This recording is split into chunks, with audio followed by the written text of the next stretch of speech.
with the science and the technology, to ensure that our skin is glowing. Victor, good morning. Good morning to you. Thank you so much for joining us. First of all, guys, congratulations, 20 years. You're the same age as my brother who's graduating next year. So that is really amazing. You've kind of covered the timeline of a graduate. That's for a business, that's incredible.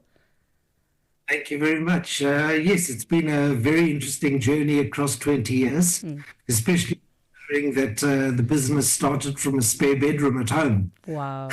It's amazing to see growth within businesses. But let's talk about it. You guys have seen a lot of different changes in the beauty industry, and I think it's one of the fastest in terms of demand.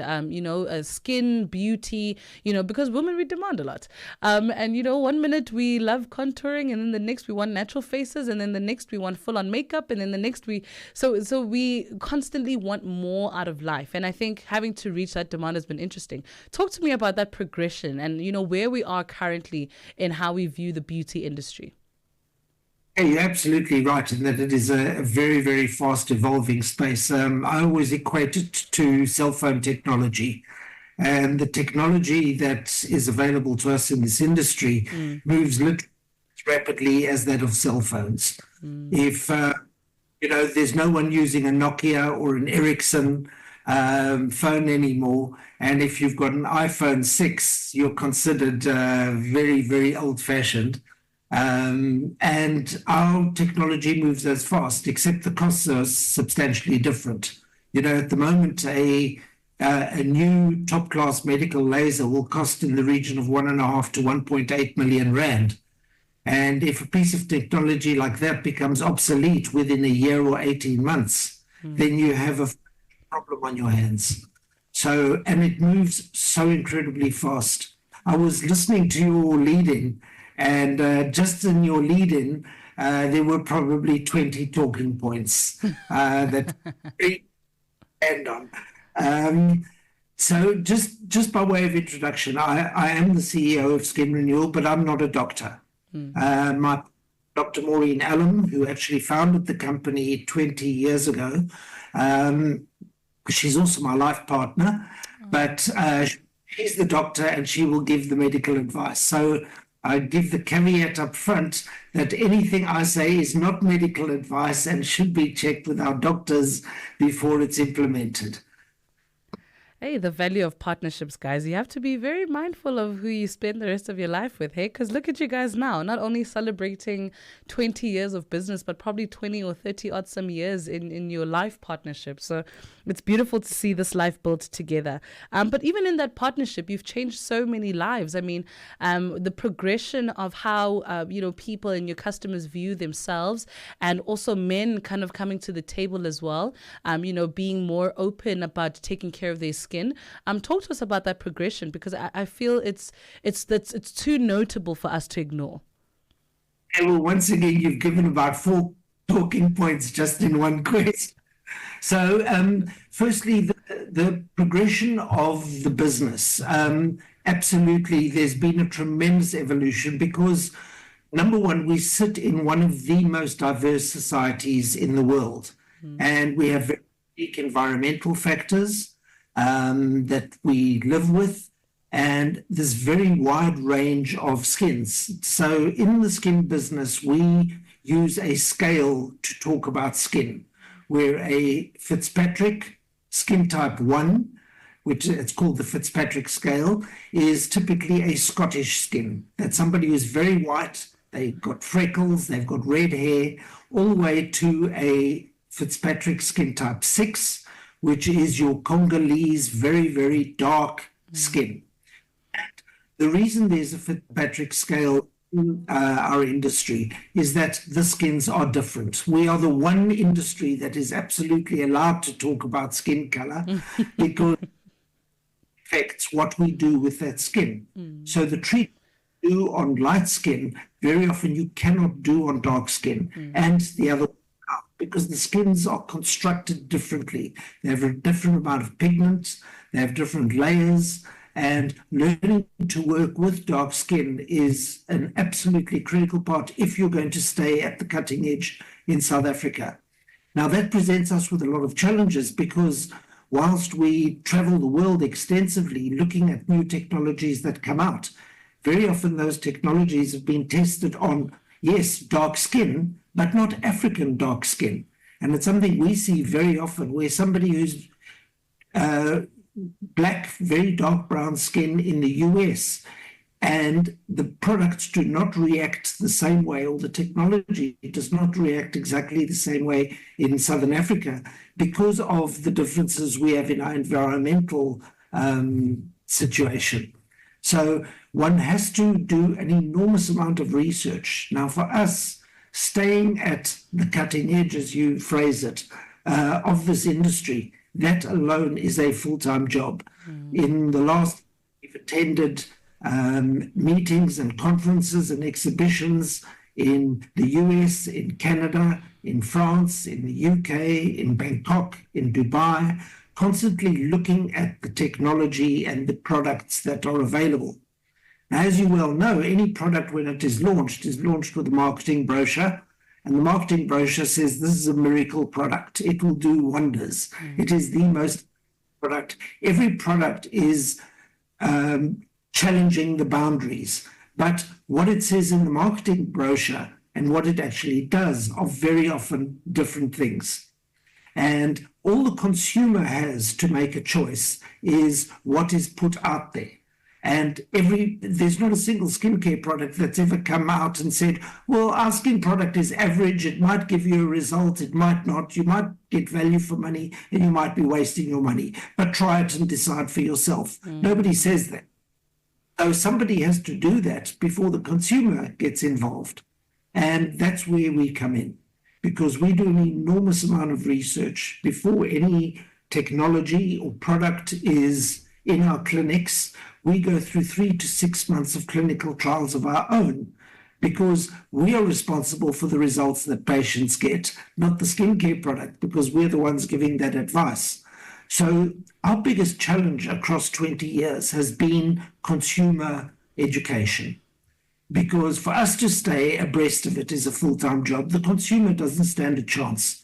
So we have to provide that interface whereby we're constantly educating the consumer as to what doesn't work so that they can make better decisions. And how have the treatments changed over the years? I mean, I'd like to think that we're constantly trying to improve, the number of treatments we provide. So how have those progressed? I mean, what qualifies when you want to introduce a new treatment? How do you guys go about that process? There always are two things to consider when one is doing treatment. And that is, what is the symptom that the patient has? And secondly, what is the cause? Now, the vast majority of treatments that are available treat symptomatically. They look at the symptom. I use analogies a lot when I speak. So it's like driving in your car on the freeway and a red light comes on the dashboard. That is the symptom. So you unscrew the light bulb and the problem is gone. Is it? No, it's not. Yeah. Cause. The light bulb is not, and this is what our skin is. Our skin is like a dashboard. And when it appears on our skin, it means there is a fundamental cause to that problem, which may not be the skin itself. I heard you speaking earlier about your challenges with eczema. So the root causes of eczema is gut health. And we very often find that actually treating the gut has a very strong effect on the eczema. Now, the symptom needs to be treated as well, because it's there. But at the same time, one has to treat the cause. And I think it's one of the greatest changes that we've seen across 20 years, is that we are looking more and more causally at what the issues are, rather than symptomatically. When you're treating symptoms, it's a very good business to treat symptoms, because you treat symptoms, they go away, and then they come back. Most of modern medicine treats symptoms. You get a headache, take a painkiller. You've got acid reflux, take a PPI. But the PPI comes back. The headache comes back. Why? Because you're treating the symptom. So really getting to understand the cause. Now, there are certain skin conditions that are chronic skin conditions and are lifelong. Pigmentation, those. particularly when it's melasma. So when there is melasma, and there are many types of pigmentation, but when there is melasma, all one can do is manage that process. So once somebody has melasma, they will have it for life. It may increase, it may decrease, but all you can do is ameliorate the effects of the melasma over a period. You can never make melasma go away entirely, never to return. However, pigmentation may not be melasma. It may be pigmentation as a result of an inflammation. It may be hormonally based. It may be because... So there are various other causes behind it, which you have to look at that pigmentation to see what is actually causing it, then treat it appropriately, and also treat the cause. I'm really excited to see what you guys have in store, because also the competition has grown quite greatly over the last couple of years. How have you guys actually navigated that? Just generally the competition that people are starting up their own skincare or skin aesthetics clinics, but obviously results, the numbers don't lie. But how have you navigated the market? One of the things we decided fairly early on in our business venture was that we were going to be on the cutting edge. So whatever was new, whatever was happening, was stuff that we had to investigate and see where it could be implemented. In order to do that, one requires a scale of a business. If you're a single salon and you've just spent R1 million plus on a laser, and that laser is obsolete after 1 year or 2 years, and you're still paying it off over 5 years, you cannot buy another laser because you first got to pay off the first one. You can trade it in, but you're going to lose money in the process. True. Small business really battles with the scale to be able to stay at the cutting edge. And we see this, that many businesses that were started, salons, clinics were started 3, 4, 5 years ago, are now essentially using technology that is almost obsolete or that has been superseded by far improved technology which is available. To do that, one requires a certain scale to the business. So something we've always been doing, we set a challenge for ourselves in wanting to be at the cutting edge and stay there across 20 years. Does mean is that there is an enormous amount that you have to reinvest into your business. This is not a business where you can simply set it up once and then start spending the money at the other side on your lifestyle. You have to keep investing. By way of example, over 20 years, we've only twice taken a dividend out of the business. Wow. The other 8 years, all the profit was reinvested into the business because of the need of change and new technology coming out. Honestly, I'm looking forward to seeing what the next 20 years has for you guys. And I guess, what is the vision for the next 5? I think let's maybe say in the next 5 years, what are we foreseeing? Well, the way I answer that is absolutely no idea. I do not. And the reason why is if you talk to any business that in 2019 or at the beginning of 2020 had a 5-year, I would like to meet the business whose 5-year plan that they projected at the end of 2019, beginning of 2020, worked out as per their plan. The reality is we're living in an extremely uncertain world, which is changing and evolving constantly.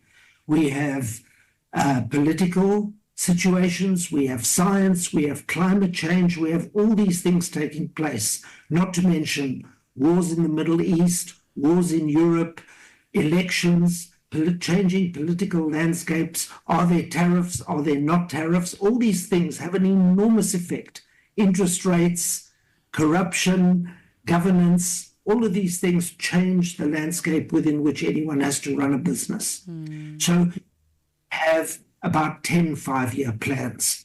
And I am unsure whether any of them will actually eventuate or whether we will need to come up with a new plan. One has to stay absolutely current as to what is happening in your industry. It's influencing decisions around the world, geopolitical considerations, and be prepared to change and adapt and move in the direction that the circumstances allow you to move. You cannot simply say, well, this is my plan and I'm going to go ahead and do it, that circumstances are against us. So what we've done for 20 years is what we will continue to do. But if you can tell me with certainty what the world has in store for me in the next 5 years, well, then I can tell you which plan will happen. Spoken like a true entrepreneur. Mr. Snyders, thank you so much for joining us. And where can we find on social media Skin Renewal? Well, we have a very, very extensive social media profile. We have our main corporate pages, which is Skin Renewal SA on Instagram and Facebook, as well as TikTok. And then every one of the 20 clinics also has its own page where the content is much more personalized around that location, those patients, and what is happening in that clinic. The website is skinrenewal.co.za. And we do things a little differently. For instance, we have a customer service center, which is manned by people, not robots. Thank you. And the people are the most experienced people in our business. You can only work in the customer service center if you've been with Skin Renewal for 10 years plus, and you can answer any question. Wow. So it is as opposed to a lot of companies who treat a call center and they put people in there with a script to follow. Customer service center operates from 7 in the morning until 10 o'clock at night, 7 days a week, because people want to contact you when they want to contact you. They're running a call center and being told our working hours are from 8 until 5, Monday to Friday. Please call back when we are open. Yeah. So we have to want us to be open, not when it suits us. Now, Victor, you guys have a really good model going on, and I hope for the next 50 years you continue telling the story. I hope also there's a succession plan, because the one thing entrepreneurs do not do, we do not empower the youth to be able to run with what we have created. At some point, it's like a goal for you and your amazing life partner to kind of just, rest and just watch what you've done. You know what I mean? Like that's what we hope for. So thank you so much for joining us, and to many more renewals of our skin. Thank you so much, and really appreciate you giving us some time, and hopefully we've taught you something. 1,000, many things actually. Thank you so much, Victor.